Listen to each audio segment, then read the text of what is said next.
yenga mbote mingi madikola li HP Media manaka mamino sepelaka mumu na bino elongo na nkumuntu la bande so bobeti baku ya kolanda biso na HP Media manaka mabino o yepesa kabino toli tope mateya ya solo bande ko balandi bande ko mususu bakanisa ka ete ntomo ya kozala bongo mosai na nzambe tope ntoma ya nzambe tope mokengeli pate mpata ezali kaka te olamuki na ntongo tope lobi bongo te nakomi mosai na nzambe ezali bongo lo tomo o nzambe apesa moko na biso elongo na mosala yango wana elongo na Junior Mopidi botala ndenge nini mosai na nzambe asembolaki po ya kozala pasteur esengeli kozwa penza mbela ya moko kolo nzambe ebongo tolanda mwa lisolo wana nde na sima tokozonga yenga. Oh, bonjour téléspectateurs, je réponds au nom de pasteur Bosso Chikwata à Kinshasa. Nazali pasteur na église de réveil à Bengi, ministère d'intercession le précurseur du Christ à Mombele, dans la commune de Limete. La ligne répondre un peu à la question. Il y a un journaliste ou à Tuninga. Il y a Bosso Ezali, mon salaire pasteur Ezali Nini. Tu sais, Bosso que tout d'abord, Jean chapitre 15, verset 16. Et que ce n'est pas vous qui m'avez appelé, mais c'est moi qui vous ai appelé et établi.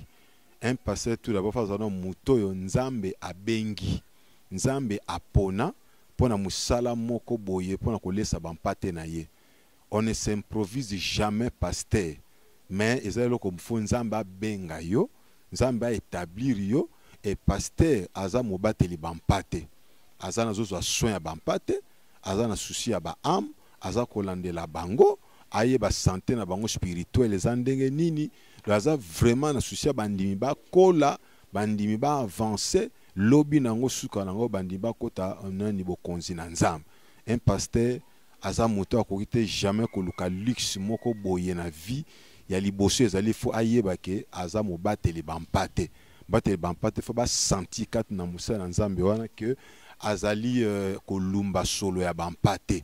Azan attend qu'on gêne pour bampate, bapambolama, qu'on prêcher la parole de Dieu comme il faut qu'on puisse savango bilei penze sengeli poete balia bakola et lobby nango bakota bokonzi na nzambe.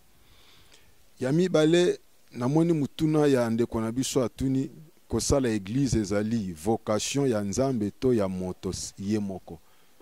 Donc to retenir une chose. Tout d'abord, à partir de la première question, il y a Moussala pasteur, et c'est que non, il dit que ce n'est pas vous qui m'avez choisi. Cause à la pasteur, kamba église, ezali Moussala ya yo mon côté, fona nous nzambende a benga yo. Après avoir nzamba bengi yo, il faut atteindre yo avec une mission spécifique. O ba nini o yo ko sala. O ko to yo mo fanika omi bambi ka pasteur neto zomona. Parce qu'il y a la faim, parce que les sociaux ne marchent pas au pays, alors chacun s'improvise, pasteur, au fond de l'église. Je pense bien que ça faut une vocation. Nzambe muta ponayo, nzambe muta bengayo na musala wana, ya on te monara que ba musomo naza licencié na boye, mais nzambe bengi ko sala musala na te sala musala nanga. Donc muto azana benga ma penza, au moins pe ke bilembo na penza izalaka. Licencié en droit, licencié en économie. Ole ka ke sale lango, on a ke nzamba bengi atika o wana asala o yaye. Et puis soka sale on peut souka nango. Je crois que les fouti ezala. Et ça te que yo mi bamba pasteur, et ça musala fo zanon appel en nzambe, fo vocation ezala o ba mission ni nzamba pesa yo. Soka tindo kene ko bâtir, aller bâtir l'œuvre de Dieu. So pe nzambe pa bi ke ko bâtir na mute yo fanda na nzela, tant ya nzambe po te nzambe atinda yo. So nzamba tindo te o bâtir soko kei na ndenge na yo o connaître toujours ba problème et finalité na ngo kozala échec et kozala total parce que nzamba mutapona ki to bâtir au salon par yo moko libumu na yo ndem te tindi yo bopo na nzala mais za vocation nzambe te. Voilà, je crois que tu essaies un peu ko répondre na mutuna musunde ko tu biso kozala mosali na nzambe et sengeli kozala kaka na église ya solo. Soko je appelle nzambe nzamba bengi yo koza mosala nzambe il faut ya solo za na place ozo sambela oza te mutuzo outi na lolo kitiko bambani ka aboete neto zoma il y a des hommes de il y a des pasteurs sans église oza une église te oza ka pasteur ou tout ça non faut za na kati na église obimeli wapi faut ba yeba obongola mutema wapi nanaza père spirituel na yo, ou est-ce que landa ba fermement, est-ce que vous allez bien encadré, est-ce que ba pambola yo pe na kata mosala nzambe un pasteur ou aza na kata une église te wana azali faux, aza mutoyo nzambe abengi te, aza muto abengi faux na place yo bimela, oza Melchisedek te, de faux na place yo uta obongola motema, bato baza pe na ba témoignage na yo, nyonso to wana wana ba kenon pasteur, il faut na kata une église, faut na kata une église, à cause de la pasteur adjoint, à cause de notre serviteur, mais ce qui tangwe to moni Moïse na Josué pempe na Moïse, tant Moïse a koufi, zamba ko tombo la Josué pour qu'il ne remplacer Moïse. De un homme de Dieu faut toujours musa en phase toujours na kati na église. Azaka ta ko tambula bitambula tambula za pasteur sans église. Akota wenze mabe côté akisenga mbona ba biche. Non, phase en adresse moko fixe. Avec que tel pasteur azan la place telle, azan la place telle et yebani. Mais on peut improviser te. Vous êtes sans église, bah bito uta wapi, obanda wapi, nani tatona mulimo, wana oza okola un rebelle na kati na makambo nzambe. Pende kwa tuna biso ba yembi pe bazali ba pasteur toté. Non, moye baza pasteur te. Tobi que pasteur azali berger, mobateli bampate. Moyembi ya azali wana zosela likabona ye ya kokumisa nzambe ya kopambola nzambe. Sebe tozomona lelo olongwe musanza mabenga likabwa koyemba omi bambe okomi pasteur okomi apôtre non. Kozala moyembi olobi te ke mba oza vraiment pasteur non. Yo za juste wana pona ko agrémenter na ba culte koyemba pa na nzambe kozongisa mato pa na nzambe ko mabana na présence ensemble après avoir eu bien bo préparer terrain nesko pasteur waza berger mobate bampate akoya apesi siko bilei ya solo na kati na bandimi mais so oza moyembi lobo baluko comme pasteur c'est comme si oyebi te oyoza.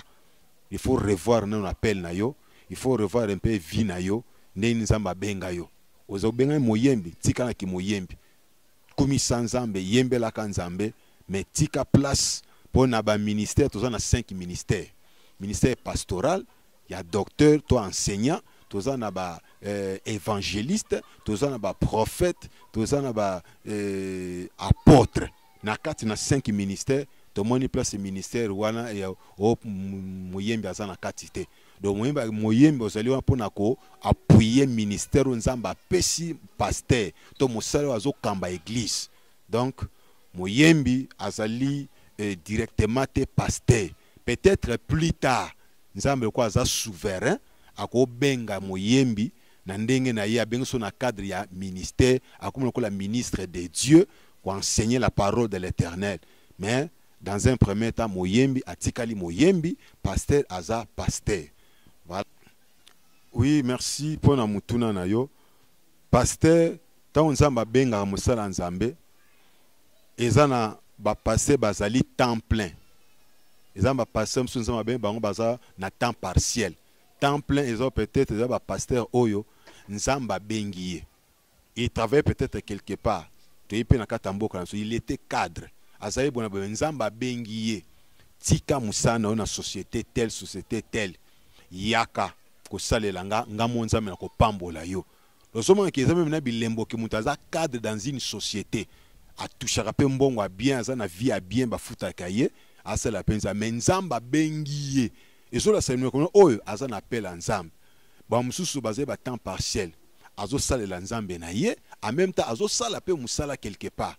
Ake musala na compagnie salaka après musala aye ayeko sala nzambe na kati na église. Donc pona kozala mendiante to monaki apôtre Paul magazaki apôtre aneko sala pe ba tante na ye.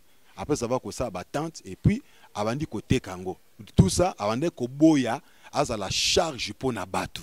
Un homme de Dieu malgré que vous êtes dans une église, tu dois aussi songer ya ko sala inactivité ando ya musala nzambe e ko sala ke yo sala mendiante pa batu parce que tu vu que mboka na biso lokola vie sociale les hommes marchete ba même bandimba so ko na kata église ba sans ba difficulté mususu mteki nguba mususu bona be vie za passe so bo s'attendre kaka 100% na kata église tu seras déçu mais vraiment mon pasteur ando ya église so mno bengama na temple tika na temple so bengama na temps partiel salela nzambe en même temps kendaka ko sala musala quelque part et ça peut que nous osa pe autonome osa indépendant oso dépend de kana ba push ba tuté yango to mona ba tumso mona afandi boye ache mutema na église mais so mutema bandimi yango pe vie sociale eza mobulu ba opesa yo nini est-ce qu'il y a malonga donc chaque église opesa pe na façon s'organiser il y a certaines églises to monaka bango mo ici pasteur biso moko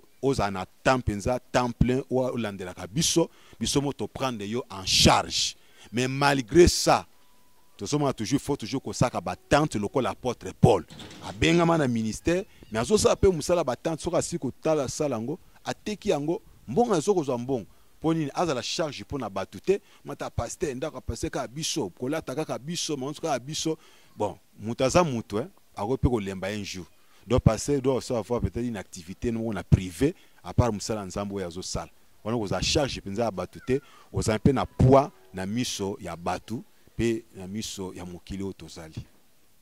Merci. Voilà, nous devons un peu simbote ming. Premièrement à ma charmante épouse Rosette Mokalimo Bosso. Un peu simbote ming longo na mwana nangali Bosso oyezali Délice Bosso Basambi et na PCP pasteur Jean-Marie Maleka, mon ancien professeur à l'Institut Sanza Mombele, sans oublier aussi les prophètes José Ndofusu, Boussi, Otoepe ko evre na ye. Voilà, pe batu nyonso ba yebinga bazolandanga bipai na bipai. Vraiment mbote mingi, que Dieu vous bénisse et monsieur apporter un plus dans katina vie na bino. Nzamba pambola bino.